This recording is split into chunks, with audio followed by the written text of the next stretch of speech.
अवधूत चिंतन श्री गुरुदेव दत्त श्री स्वामी समर्थ। नमस्कार मित्रांनो, बघा आपल्यापैकी असंख्य लोकांच्या आयुष्यात जर सर्वात मोठी कुठली पीडा असेल तर ती म्हणजे आर्थिक पीडा। सतत आपला खिचा रिकामा असणे, खिच्यात एक रुपया सुद्धा न टिकणे। आज 4000 खिच्यात ठेवले, 2 दिवसात ते 4000 कुठे जातात कळत नाही। बऱ्याच वेळा घरात एखादी छोटी वस्तू घ्यायची असेल, घरात एखादा फ्रीज घ्यायचा असेल, घरात कुठलीही एखादी वस्तू आणायची असेल, कर्ज घ्यावं लागतं। सतत शेजारच्या पाजारच्या नातेवाईकांकडनं उसने पैसे मागावे लागतात। म्हणजे एवढी बिकट परिस्थिती जर तुमच्या आयुष्यात असेल, लक्ष्मी टिकत नसेल, पैसा कितीही कमवायचा प्रयत्न करत असाल पण नशीब साथ देत नसेल, कष्ट मेहनत या गोष्टींना तुमचं भाग्य तुम्हाला साथ देत नसेल, लक्ष्मी येतच नसेल, लक्ष्मी टिकतच नसेल, पैशांची अडचण दूर होतच नसेल किंवा जे कर्ज काढलेलं आहे ते कर्ज कुठेही कमी होत नसेल, तर आज या व्हिडिओमध्ये मी तुम्हाला अत्यंत प्रभावी उपाय सांगणार आहे। कुठल्याही गुरुवारच्या दिवशी, नाही गुरुवारी तर मग अगदी कुठल्याही दिवशी तुम्ही हा उपाय करू शकता। गुरुवार, शुक्रवार, मंगळवार कुठल्याही दिवशी करा। कारण बघा हा जो उपाय मी तुम्हाला आता सांगणार आहे तो फक्त आणि फक्त तुमच्या आयुष्यात लक्ष्मीला खेचून आणणार आहे। आपण पैशांच्या मागे धावतो, आपण लक्ष्मीच्या मागे धावत असतो आणि त्यासाठीच आपण दिवस रात्र कष्ट करत असतो। कारण आत्ताच्या काळामध्ये पैसा सर्वस्व आहे। पैसा नसेल काहीच होत नाही, काहीही हौसमौज करता येत नाही, मुलांचं शिक्षण नीट होत नाही। पैसा नसेल, घरात कितीही कुणी आजारी असेल, हॉस्पिटलमध्ये ॲडमिट केलं जात नाही। प्रत्येक गोष्ट आपण कशासाठी करतो? पैशांसाठी। म्हणजे पैशातच देव आहे आणि त्याच देवाच्या मागे सध्या आपण पळत आहोत। हाच देव, हाच पैसा आपल्याला आपल्या घराकडे खेचून आणायचा असेल तर हा उपाय आवर्जून करा। आपल्याला या उपायासाठी संध्याकाळची वेळ लागणार आहे। संध्याकाळी 6 ते 6:30 किंवा फार फार 6 ते 7 या दरम्यान आपल्याला हा उपाय करायचा आहे। कारण हा साक्षात रूपी माता लक्ष्मीच्या आगमनाचा वेळ असतो। म्हणजे या टाइमात माता लक्ष्मी उंबरठ्यापर्यंत येते आणि जर तुम्ही एखादा उपाय किंवा सेवा करत असाल तर उंबरठ्यापर्यंत आलेली लक्ष्मी घरात येते। त्यामुळे 6 ते 7 याच वेळात आपल्याला संध्याकाळी हा उपाय करायचा आहे।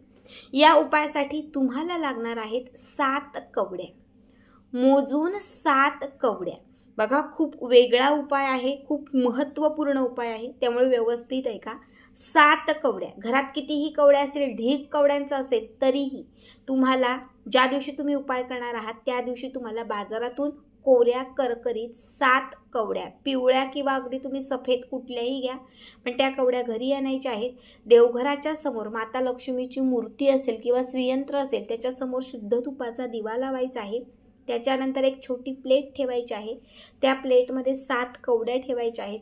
या 7ही कवड्यांवरती तुम्हाला थोडंसं दूध आधी पाणी घालायचं, दूध घालायचं, पुन्हा त्याच्यावरती थोडं पाणी घालायचं आणि ह्या 7ही कवड्या स्वच्छ पाण्याने धुवायच्या।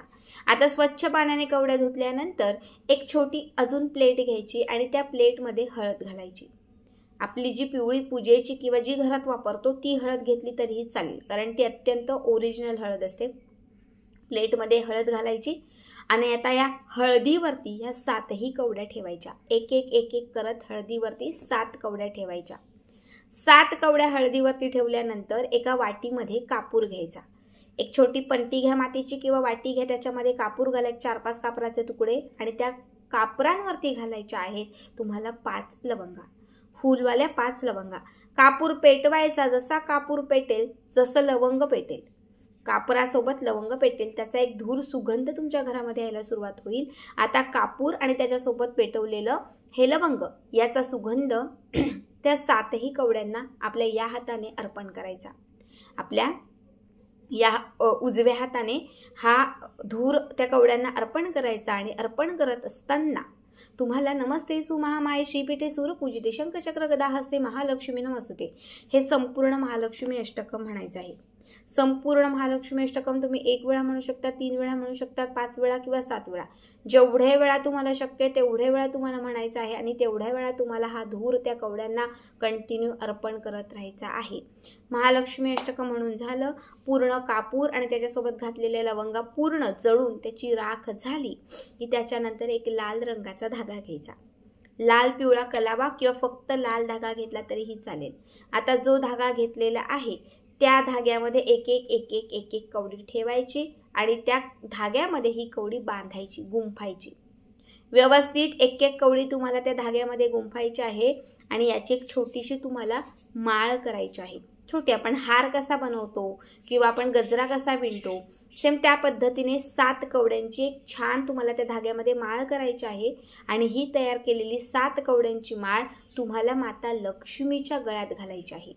माता लक्ष्मीची मूर्ती, श्रीयंत्र, फोटो, टाक जे काही असेल त्याला तुम्हाला ही कवड्यांची माळ अर्पण करायची आहे. माता लक्ष्मीला आर्थिक परिस्थिती सुधारण्यासाठी, दारिद्र्य आणि गरिबीचा नाश करण्यासाठी प्रार्थना करायची आहे. आणि त्याच्यानंतर बघा हे सगळं काही केल्यानंतर तुम्हाला माता लक्ष्मीच्या समोर काहीतरी गोडाचा नैवेद्य ठेवायचा आहे. खीर ठेवू शकता, साखर ठेवू शकता, काहीही गोड तुम्हाला माता लक्ष्मीच्या समोर ठेवायचा आहे. आता संध्याकाळच्या सुमारास हा उपाय आपला करून झाला की त्याच्यानंतर काय करायचं तर जी आपण गोड वस्तू किंवा जे काही गोड आपण तिथे माता लक्ष्मीच्या समोर ठेवलेलं होतं तिथून उचलायचं आणि घरातल्या सगळ्या सदस्यांना, घरातल्या सगळ्या लोकांना ते गोड थोडं थोडं प्रसाद स्वरूप खायला द्यायचं आणि स्वतःसुद्धा ग्रहण करायचं. जेव्हा तुम्ही ते गोड काहीतरी खाल, माता लक्ष्मीच्या समोर ठेवलेलं नैवेद्याचं गोड जेव्हा तुम्ही किंवा तुमच्या घरातले लोक जेव्हा ते खातील तेव्हा तुमचा हा उपाय संपतो. आता ही कवड्यांची जी माळ आहे ती तुम्हाला माता लक्ष्मीच्या गळ्यात अखंड ठेवायची आहे. 2 दिवसात, 4 दिवसात, 2 दिवसात, 4 दिवसात, 5 दिवसात तुम्हाला कुठेतरी अनुभव येईल. माझा बंद झालेला जो काही पैशांचा मार्ग होता तो कुठेतरी खुले होताना दिसतोय, कुठून तरी पैसा येतोय. ज्या दिवशी तुम्हाला पहिली स्टेप कळेल की माझ्याकडे लक्ष्मी आलेली आहे तेव्हा तुम्हाला माता लक्ष्मीच्या गळ्यात घातलेल्या 7 कवड्यांपैकी 1 कवडी काढायची आहे. 1 कवडी काढायची आहे. ही कवडी तुम्हाला तुळशीच्या मातीत नेऊन दाबायची आहे. ही कवडी तुळशीच्या मातीत दाबायची आहे. पुन्हा एक 8 दिवसात, 10 दिवसात, महिन्यात तुम्हाला वाटलं की माझं हे कर्ज होतं आणि ते कर्ज आता फिटत आलेलं आहे तेव्हा तुम्हाला दुसरी कवडी काढायची आहे आणि ती सुद्धा तुळशीच्या मातीत दाबायची आहे. पुन्हा काही दिवसामध्ये तुम्हाला अनुभव येईल की जिथे तुमचं एखादं मोठं कॉन्ट्रॅक्ट होतं जे तुम्हाला मिळत नव्हतं ते मिळालेलं आहे, लक्ष्मी आपोआप आता आपल्याकडे येत आहे, तेव्हा तिसरी कवडी खोलायची.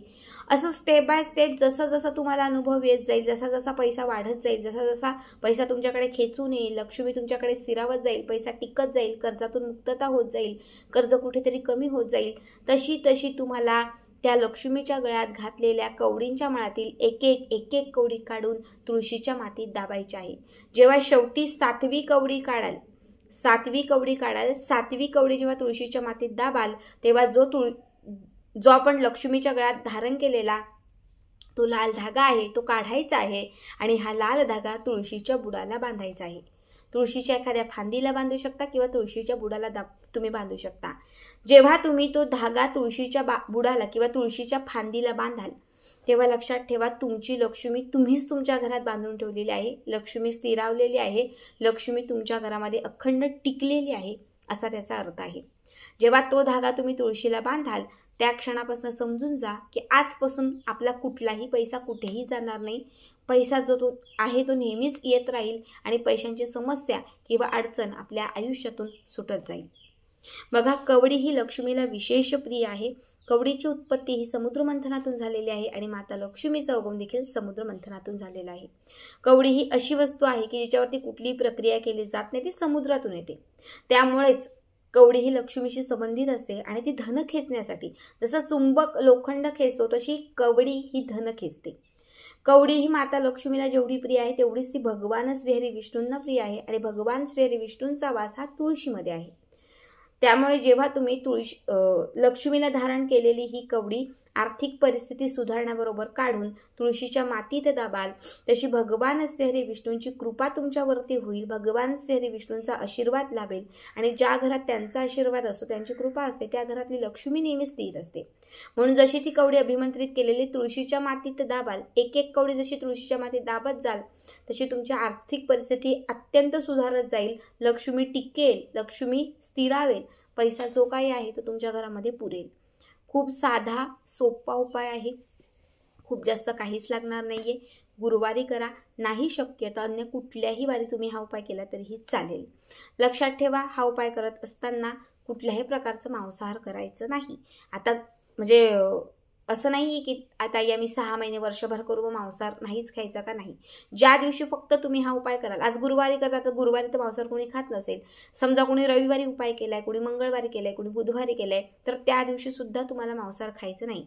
ज्या दिवशी तुम्ही हा उपाय कराल त्या दिवशी पूर्ण सात्विकतेने बरोबर 6 ते 7 याच दरम्यान शुद्ध भावनेने जर हा उपाय तुम्ही केला, अवघ्या काही दिवसात, काही तासातच तुम्हाला याचा पूर्ण अनुभव येईल. नक्की करा. कर्जमुक्तीसाठी सुद्धा खूप महत्त्वाचा हा उपाय आहे आणि पैशांची प्रत्येक अडचण दूर करण्यासाठी तर खूपच प्रभावी आहे.